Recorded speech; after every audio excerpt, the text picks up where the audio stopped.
Update ulit tayo, no? February 16, 2024. Time check, mag-aalas 2 na.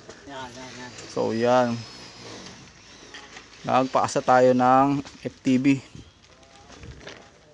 Di kasi ganyan, butterfly. So yan, okay na.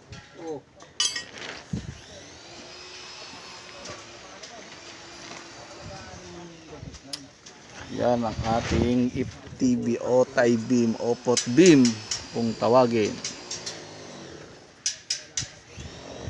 So yan, update natin yung hukay.